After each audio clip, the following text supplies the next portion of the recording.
പാലക്കാട് പ്രചരണം അവസാന ലാപ്പിലേക്ക് കടക്കുകയാണ്, ഉച്ചസ്ഥായിലേക്ക് എത്തുകയാണ്. നേതാക്കളൊക്കെ ഇവിടെയുണ്ട്.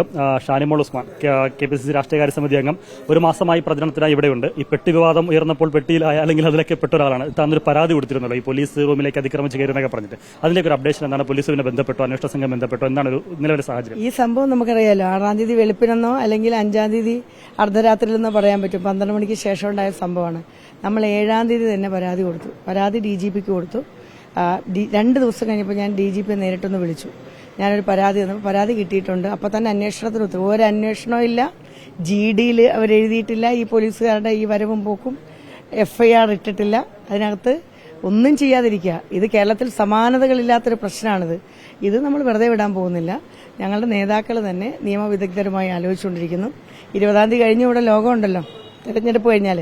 അപ്പോൾ ഈ വിഷയം എന്ന് പറഞ്ഞാൽ ഞങ്ങൾ വളരെ ഗൗരവമായിട്ട് കാണുന്ന ഒരു വിഷയമാണ്. കാരണം സ്ത്രീകളുടെ മുറിയിലേക്ക് അന്യായമായി കയറി വന്നിട്ട് പോലീസിന് അതിനകത്ത് അനങ്ങാൻ പോലും പരാതി കൊടുത്താൽ എടുക്കുക എന്നുള്ളതൊക്കെ ഈ രാജ്യത്തെ നിയമം നമുക്കറിയില്ലേ. അതിനകത്തൊരു FIR ഇടാൻ പോലും ഈ നിമിഷം വരെ തയ്യാറായിട്ടില്ല. ഈ രാഹുലിന്റെ സ്ഥാനാർത്ഥിത്വം പ്രഖ്യാപിച്ച അന്ന് മുതൽ ഇന്ന് വരെ പല തരത്തിലുള്ള വിവാദങ്ങൾ ഇങ്ങനെ വന്നു മറിയുകയാണ്. അത് പലതും കോൺഗ്രസിനെ ലാക്കാക്കിയോ അല്ലെങ്കിൽ കോൺഗ്രസിനെയും UDF-നെയും പ്രതിസ്ഥാനത്ത് പ്രതിഷ്ഠിക്കുന്ന തരത്തിലുള്ള ആരോപണങ്ങളൊക്കെയാണ് വന്നത്. ഈ അവസാന ലാപ്പിലേക്ക് എത്തുമ്പോൾ എങ്ങനെയാണ് ഒരു കണക്കുകൂട്ടൽ, പ്രതീക്ഷ, ഒരു ആത്മവിശ്വാസമൊക്കെ എങ്ങനെയാണ് പാലക്കാട്? ഞങ്ങൾ വലിയ പ്രതീക്ഷയിലാണ്. കാരണം പ്രതീക്ഷിച്ചതിനേക്കാളൊക്കെ അപ്പുറം 20,000-ത്തിനപ്പുറം ഭൂരിപക്ഷം പോയാൽ പോലും നമുക്ക് അത്ഭുതപ്പെടാനില്ലാത്തതുപോലത്തെ ഒരവസ്ഥ. ഒന്നാമത്തെ കാര്യം, കോൺഗ്രസും UDF-ഉം എടുത്തിട്ടുള്ള മുന്നൊരുക്കമാണ്. ഒരു തെരഞ്ഞെടുപ്പിലും കാണാത്ത തരത്തിലുള്ള വലിയ മുന്നൊരുക്കമാണ് ഈ ഉപതെരഞ്ഞെടുപ്പിൽ എടുത്തിട്ടുള്ളത്. അപ്പോൾ അത് വോട്ടർ പട്ടികയിൽ പേര് ചേർക്കുന്ന ഉൾപ്പെടെ സംഘടനാ തലത്തിലുള്ള പ്രശ്നങ്ങളൊക്കെ തീർത്ത് എല്ലാം സജ്ജമാക്കുക എന്നുള്ളൊരു വലിയ ഉത്തരവാദിത്തം ഇവിടെ ചെയ്തു. വലിയ മുതിർന്ന നേതാക്കൾ ഇവിടെ നിന്ന് മോണിറ്റർ ചെയ്തുകൊണ്ടിരിക്കുന്നു. അതൊക്കെ ഞങ്ങൾ വലിയ പിന്നെ ഇതിനകത്ത് ഏറ്റവും വലിയ കാര്യം എന്ന് വെച്ചാൽ ഞങ്ങൾ പറയുന്നത് രാഷ്ട്രീയമാണ്, സാധാരണ ജനങ്ങളുടെ രാഷ്ട്രീയമാണ് പറയുന്നത്. കേന്ദ്ര സംസ്ഥാന സർക്കാരുകളുടെ ജനവിരുദ്ധ നയങ്ങൾ അത് എത്രത്തോളം ജനങ്ങളെ ബാധിച്ചു എന്നുള്ളതാണ് പറയുന്നത്. ഞങ്ങളുടെ കുടുംബയോഗങ്ങൾ എത്ര കുടുംബയോഗങ്ങളാണ് ഇവിടെ. അതുകൊണ്ട് ഇവിടെ കൃത്യമായിട്ട് ഞങ്ങൾ നേരിട്ട് BJPയുമായിട്ടാണ് മത്സരം. അത് പാലക്കാട്ടെ ജനങ്ങൾക്ക് നന്നായി അറിയാം. അപ്പോൾ BJPയെ ഇവിടുത്തെ ജനങ്ങൾ തള്ളിക്കളഞ്ഞൊരു പാർട്ടിയാണ്. കഴിഞ്ഞ തവണയാണ് ഷാഫിയെ തോപ്പിക്കാൻ വേണ്ടിയിട്ട് ഏതെല്ലാം തരത്തിലുള്ള കാര്യങ്ങൾ കൊണ്ടുവന്നു. വീണ്ടും ശ്രീകണ്ഠനെതിരായിട്ട് കൊണ്ടുവന്നു. പക്ഷെ അതൊക്കെ ജനങ്ങൾ കൃത്യമായിട്ട്, ഈ പാലക്കാട്ടെ ജനങ്ങൾ വർഗീയതയെ ചെറുത്ത് തോൽപ്പിക്കുന്നവരാണ്, നല്ല ജനാധിപത്യ ബോധമുള്ളവരാണ്. അപ്പോൾ കോൺഗ്രസും UDF-ഉം ഉയർത്തുന്ന രാഷ്ട്രീയം തന്നെ അതുതന്നെയാണ്.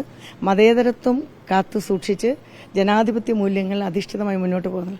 CPM പിന്നെ ഈ തെരഞ്ഞെടുപ്പിൽ ചിത്രത്തിലുണ്ടെന്ന് പോലും എനിക്ക് വിശകലനം ചെയ്യാൻ കഴിയുന്നില്ല. കാരണം ഒരു പാർട്ടിക്ക് ഇത്രത്തോളം താഴോട്ട് പോകാൻ പറ്റുമോ? എന്തെല്ലാം വിവാദങ്ങൾ, കാഫിർ വിവാദം കൊണ്ടുവന്ന അതേ ആളുകൾ പാതിരാ നാടകം കൊണ്ടുവന്നു, ട്രോളി വിവാദം കൊണ്ടുവന്നു. കൃത്യമായ രാഷ്ട്രീയം അല്ലെങ്കിൽ വികസനത്തിന്റെ രാഷ്ട്രീയം ജനങ്ങളോട് പറയാനില്ലാതെ ബുദ്ധിമുട്ടുന്ന ഒരു പാർട്ടിയായിട്ട് അവർ മാറി. അവർക്ക് സ്ഥാനാർത്ഥിയുടെ കാര്യം തന്നെ ഞങ്ങളാരെയും പറയുന്നില്ല. അവർക്ക് ചിഹ്നത്തിൽ പോലും മത്സരിപ്പിക്കാൻ സ്ഥാനാർത്ഥിയെ കിട്ടിയിട്ടില്ല. അത്തരത്തിലുള്ള വലിയ അപജയം, അതിന്റെ ബുദ്ധിമുട്ടുകൾ അവരനുഭവിച്ചുകൊണ്ടിരിക്കുക. BJPയുമായി നേരിട്ട് മത്സരിക്കുമ്പോൾ ഞങ്ങൾ ഒരുപാട് മുന്നിലാണ്.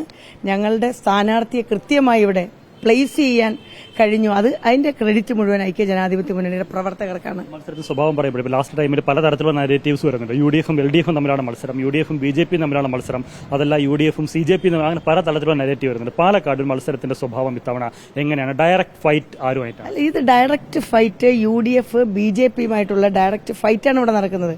അപ്പം ഇത് BJPയും CPM-ഉം തമ്മിലുള്ള ഐക്യമെന്ന് പറഞ്ഞാൽ അത് 2ാം സ്ഥാനത്തിന് വേണ്ടിയുള്ള കഠിനാധ്വാനം അവർ നടത്തുന്നതാണ്. അപ്പൊ അവർക്ക് അങ്ങനെയൊക്കെ ആക്കി വരണമെന്നൊക്കെ ആർക്കെങ്കിലുമൊക്കെ ആഗ്രഹം കാണും. പക്ഷെ നമ്മളിവിടെ ഫീൽഡ് മനസ്സിലാക്കുമ്പോൾ, പാലക്കാടിന്റെ രാഷ്ട്രീയം മനസ്സിലാക്കുമ്പോൾ ഇവിടുത്തെ ഡയറക്റ്റ് ഫൈറ്റാണ്. ഈ ഫൈറ്റിനകത്ത് 101% ഐക്യ ജനാധിപത്യ മുന്നണി ഒരുപാട് മുന്നിലാണ്. ഒരുപാട് മുന്നിലെന്ന് പറയുമ്പോൾ ഞാൻ പറഞ്ഞില്ല, 20,000-ത്തിലധികം ഭൂരിപക്ഷത്തിലേക്ക് പോകും. അതിന്റെ പ്രധാന കാരണങ്ങൾ ഞാൻ സൂചിപ്പിച്ചു. BJPക്കെതിരായിട്ടുള്ള വലിയ വികാരം ഇവിടെയുണ്ട്. പാലക്കാട് നഗരസഭ ഭരിക്കുന്നത് BJPയാണ്. ഇവിടുത്തെ അടിസ്ഥാന പ്രശ്നങ്ങൾക്ക് പരിഹാരം കാണാൻ പറ്റിയിട്ടില്ല. ഇതിനകത്ത് ഈ മതേതര മൂല്യങ്ങളെ ചോദ്യം ചെയ്യുന്ന തീരുമാനം എടുത്തുകൊണ്ട് വന്നു കഴിഞ്ഞാൽ ഇവിടുത്തെ ജനാധിപത്യ വിശ്വാസികൾ അത് അംഗീകരിക്കൂ. അതാണ്. നമുക്ക് വേറെ മറ്റു കാര്യങ്ങൾ, ഞങ്ങൾ ഒരു സ്ഥാനാർത്ഥിയെയും വ്യക്തിപരമായി അറ്റാക്ക് ചെയ്യാനോ ഒരു നാടകത്തിന്റെയും തിരക്കഥ എഴുതാനോ ഐക്യ ജനാധിപത്യ മുന്നണി മുന്നോട്ട് പോകുന്നില്ല. ഞങ്ങളുടെ രാഷ്ട്രീയം കൃത്യമായി പറഞ്ഞ് ഞങ്ങളുടെ സമർത്ഥനായ സ്ഥാനാർത്ഥിയെക്കുറിച്ച് പറയുമ്പോഴും മുൻ MLA എന്നുള്ള നിലയിൽ ഷാഫി പറമ്പിൽ ഇവിടെ ചെയ്തിട്ടുള്ള വികസനങ്ങളടക്കം പറഞ്ഞുകൊണ്ടാണ് ഞങ്ങൾ പോകുന്നത്. ഇത്തരത്തിലുള്ള ആത്മവിശ്വാസം തന്നെയാണ് UDF നേതാക്കൾക്ക് മുഴുവനുമുള്ളത്. ആദ്യം പ്രതിപക്ഷ നേതാവൊക്കെ 10,000 പറഞ്ഞെങ്കിൽ കഴിഞ്ഞ ദിവസം മുതൽ കോൺഗ്രസിന്റെ നേതാക്കളൊക്കെ 20,000 മുകളിലേക്ക് രാഹുലിന്റെ ഭൂരിപക്ഷം പോകുമെന്നുള്ള ഒരു പ്രതീക്ഷ പ്രകടിപ്പിക്കുന്നുണ്ട്. അതിനനുകൂലമായ രാഷ്ട്രീയ സാഹചര്യം ഉണ്ട് എന്ന് തന്നെയാണ് ഷാനിമോൾ ഉസ്മാനും വ്യക്തമാക്കുന്നത്. പാലക്കാട് നിന്ന് വീഡിയോ ജേർണലിസ്റ്റ് ശരത്തിനൊപ്പം റിപ്പോർട്ടർ അൽ അമീൻ ഇൻ റിപ്പോർട്ട്.